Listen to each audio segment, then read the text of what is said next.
نصلی علی رسولہ الکریم اما بعد فاعوذ باللہ من الشیطان الرجیم بسم اللہ الرحمن الرحیم.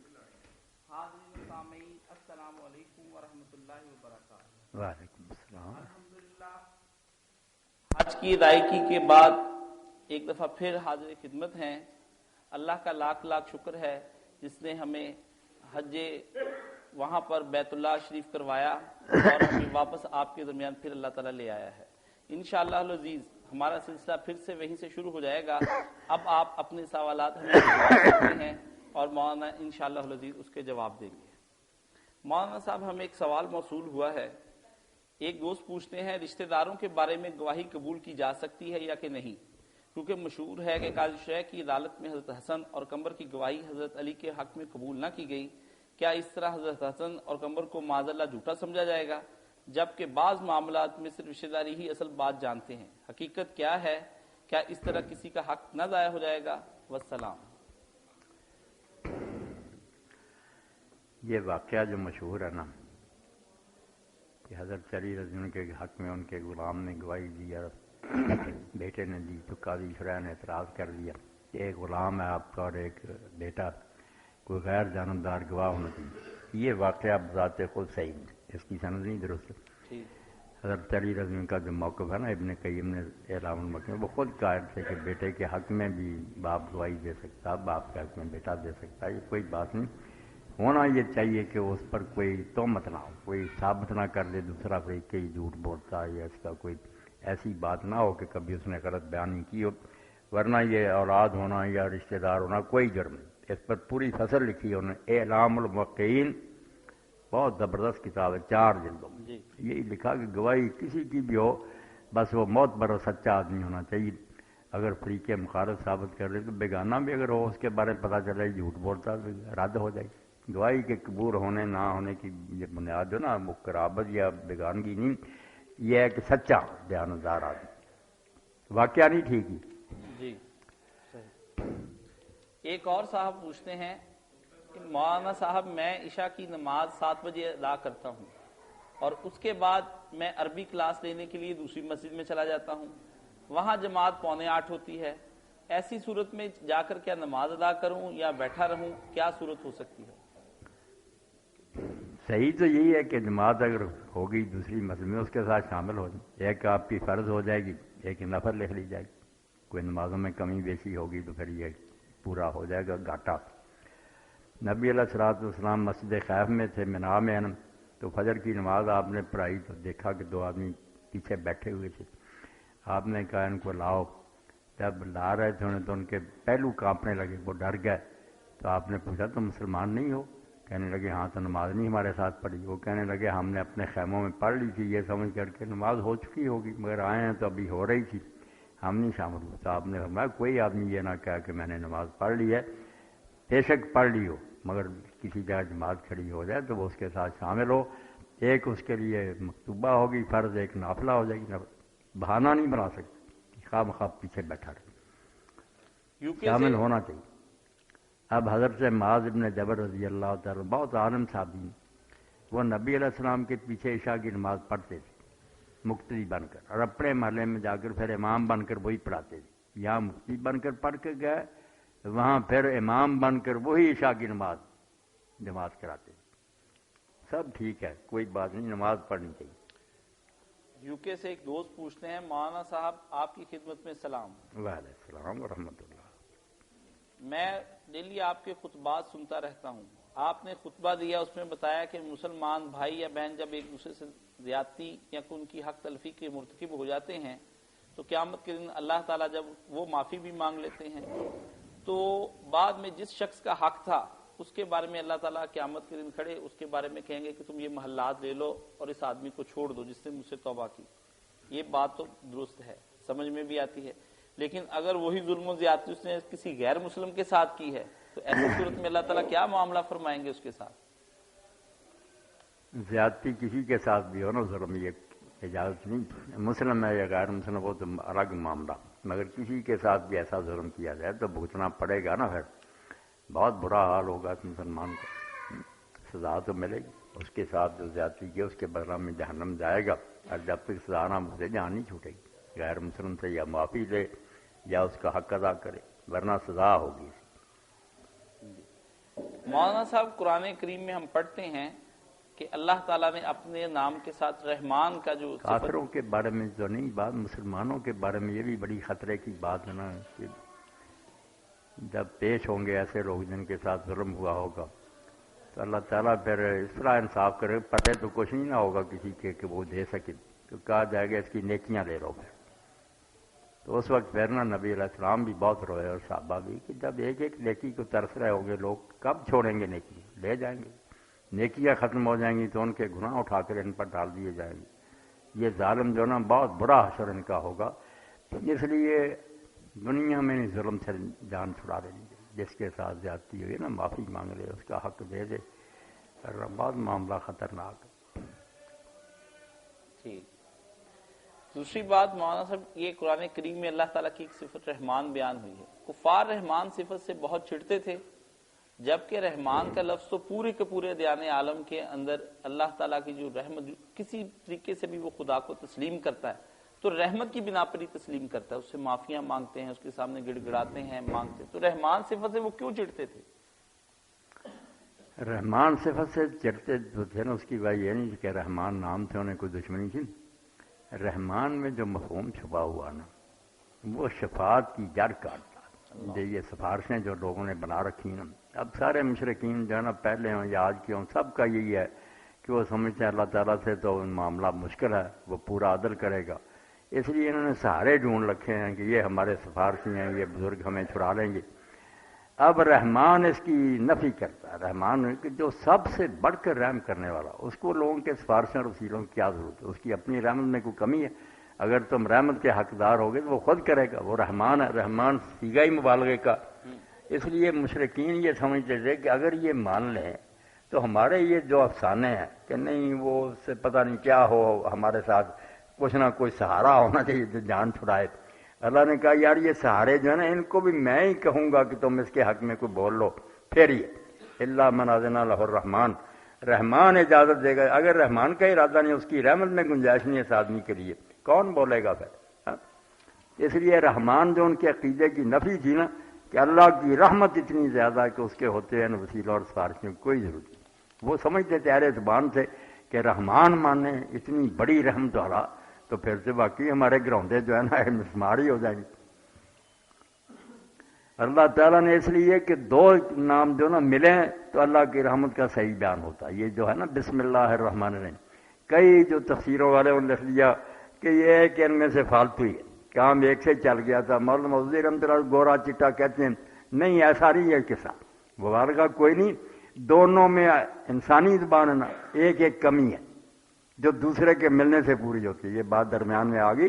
الرحیم جو ہے نا یہ صفت مشبہ ہے کہ جس کی رحمت ہمیشہ ہے، مگر اس میں کثرت نہیں معلوم ہوتی کہ زیادہ یہ تھوڑا دریائے راوی میں تھوڑا تھوڑا پانی بہ رہا، ہمیشہ بہتا، وہ ہمیشہ تو ہے مگر زیادہ نہیں۔ رحمان جو ہے اس میں ہے کہ رحمت بہت زیادہ ہے مگر وہ وقتی طور پر بال آیا، اور بہت زیادہ رحمت یہ ہمیشہ ہے۔ دو چیزیں جو ہے نا، کثرت اور دوام، کہ زیادہ بھی ہو ہمیشہ بھی۔ رحیم ہمیشہ ثابت کرتا ہے کہ ہمیشہ رحم کرنے والا، رحمان کثرت ثابت کرتا ہے کہ تھوڑی بہت رحمت نہیں، اس کی رحمت بے اندازہ بہت زیادہ۔ دو مل گئے پھر اللہ کی رحمت کا صحیح تصور آیا کہ اس کی رحمت ہے بھی بے اندازہ اور ہے بھی دائمی ہمیشہ، کسی لمحہ وہ رحمت سے خالی نہیں ہوتا۔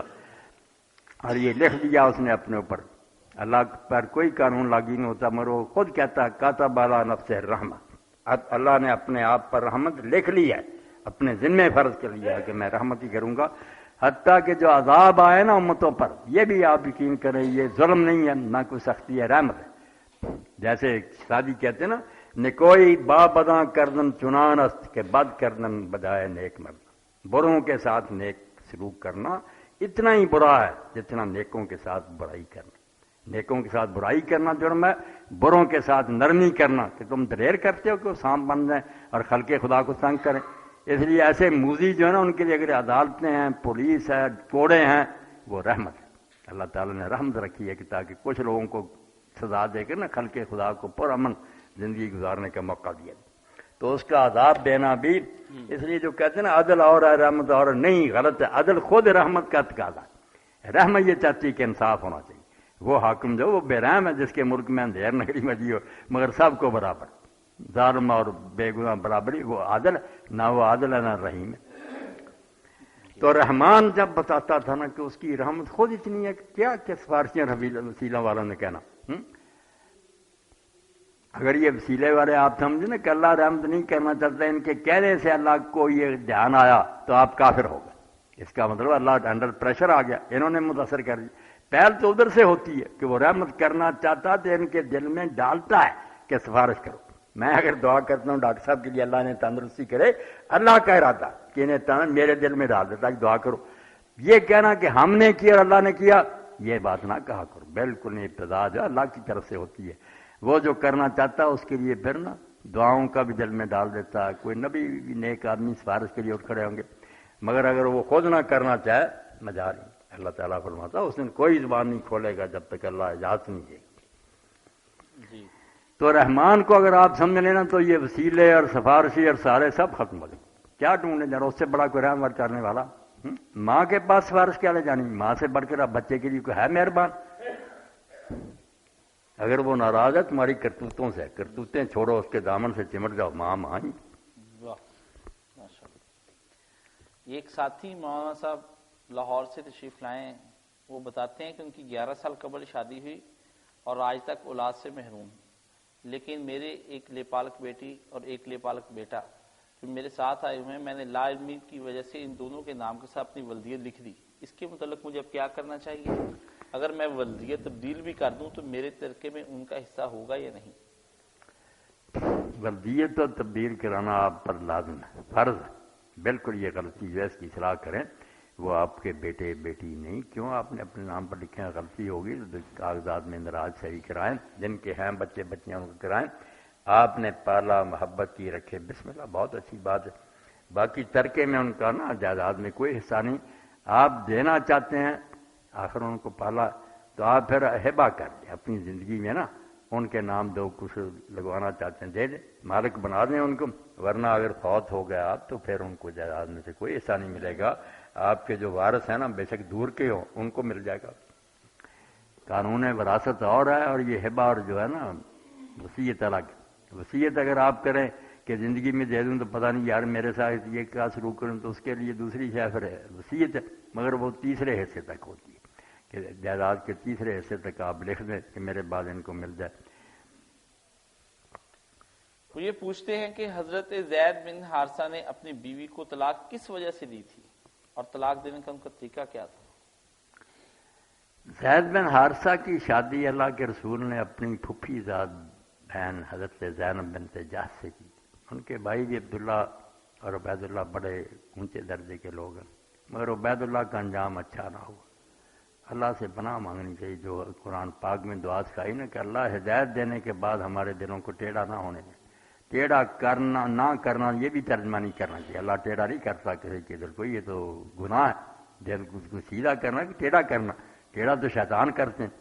یہ ترجمہ آپ یاد رکھیں، جب اللہ کے لیے آئے گا نا تو ٹیڑھا نہ ہونے دے. ٹیڑھا ہونے ہم لگیں فلما زاغو ازاغ اللہ، جب ہم ٹیڑھے ہوتے ہیں وہ ہمیں ٹیڑھا ہونے دیتا ہے. اس لیے اللہ کے لیے جو ہے نا جب بھی آئے کہیں آئے گا ذلو، ہم ترجمہ کرنے گمراہ کرتا، توبہ توبہ شیطان ہو گیا. پھر اللہ تعالیٰ گمراہ ہونے دیتا ہے کہ اگر کوئی گمراہ ہونا چاہے تو اللہ تعالیٰ راستہ نہیں روکتا. نولی ما تولی، جدھر وہ دفع ہونا چاہتا ہے اس نے آزادی دی ہے، ہونے دیتا. اللہ کا جو ہے نا گمراہ کرنا نہیں کہنا نعوذ باللہ، یہ کہنا کہ وہ راستہ چھوڑ دیتا. اگر کوئی شخص گمراہ ہونا چاہتا تو اس کو گمراہ ہونے کے لیے وہ کہتا ہونا چاہتے ہو جاؤ. ما یضل بالفاسقین، ایسے لوگوں کو یہ بھٹکنے کے لیے چھوڑتا ہے جو بدکار بننا چاہتے ہیں. جو نیک بننا چاہتا ہے اس کا ساتھی، نیکوں کا ساتھی ہے، ان کی مدد کرتا توفیق، بروں کے لیے تخلیہ، پھر ساتھ چھوڑ دیتا ان کا کہ بھٹکتے پھر ہو جائے. تو ربنا لا تزغ قلوبنا، ہمارے دل ٹیڑھے نہ کر، یہ کریں گے غلط فہمی پیدا ہوتی کہ اللہ بھی دل ٹیڑھے کرتا. یہ کہنا ربنا لا تزغ قلوبنا بعد إذ، جب تو نے ہمیں ہدایت دی ہے تو ہدایت کے بعد ہمارے دلوں کو ٹیڑھا نہ ہونے دینا بلکہ ہدایت پر قائم رکھنا. اللہم مقلب القلوب ثبت قلوبنا علی دینک، یہ دعا کرتے رہا کریں. اللہ کے رسول علیہ السلام بہت کرتے تھے. لوگوں نے کہا اللہ کے رسول آپ کرتے ہیں کہ ہمارے دلوں کو دین پر قائم رکھنا. تو آپ نے فرمایا جو دل ہے نا یہ ایک پر کی طرح جو جنگل میں جس کو ہوائیں اٹھتی پھٹتی ہیں ایک لمحے میں بدل جاتا. اس لیے ہر وقت ڈرتے رہنا چاہیے کہ پتہ نہیں ابھی مومن. تو بات ہو رہی تھی حضرت زینب کی, ان کے بھائی تھے عبید اللہ حضور کے پھوپھی ذات, وہ ہجرت کر کے حبشہ گئے. اندازہ کرو مکہ سے مدینہ سے بھی کئی سال پہلے حبشہ گئے بیوی کے ساتھ. بیوی ان کی ام حبیبہ تھی رضی اللہ تعالیٰ عنہ جو میرے معاویہ کی بہن ہے, بعد میں حضور کی بیوی بنی. وہاں جا کر نے عیسائیوں کے ساتھ میل جول بڑھا دیا, ملک عیسائیوں کا تھا. حضرت ام حبیبہ نے بہت سمجھایا کہ ہم دین کی خاطر پردیس میں آئے, خدا کے لیے ان کے ساتھ نہ بیٹھا کر, مگر بیٹھتے بیٹھتے شراب کا عادی ہو گیا, پھر کافر ہو عیسائی ہو کر مرا, مرتد ہو. حضور کو خبر ملی تو آپ نے پھر حضرت عمر بن امیہ زمری کو بھیجا. اس نے شاہ حبشہ کو نجاشی کو کہا یہ وکیل بنے ان کے. نجاشی نے خود خطبہ پڑھا, حضور کا نکاح غائبانہ کیا, سب سے زیادہ مہر انہی کا پھر وہاں دیا گیا. مگر وہ دیکھیں نا کس طرح وہ گمراہ ہو کر مر گیا. دوسرے بھائی عبداللہ تھے, وہ جنگ احد میں جب شہید ہوئے تو پھر ہند نے جو امیر معاویہ کی والد اس کے کان کاٹے, ہونٹ کاٹے, ہار پرویا, گلے میں ڈالا, رقص کیا.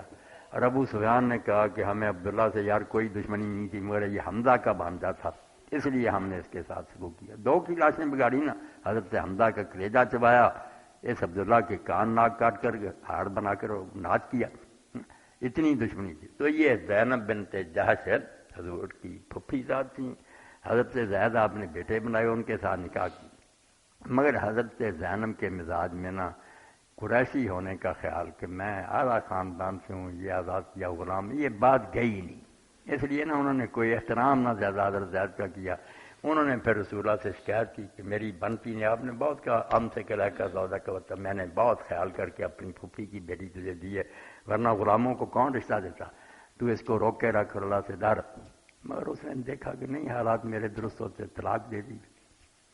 پھر اللہ کا حکم ہوا نا کہ اب زید نے طلاق دیتی ہے. زینب کو بڑا صدمہ پہنچا کہ پہلے آپ نے غلام کے ساتھ نکاح کیا, وہ بھی راضی نہیں تھی, اب طلاق ہو گئی, اور زیادہ بدنامی ہوئی, آپ اس سے نکاح کریں.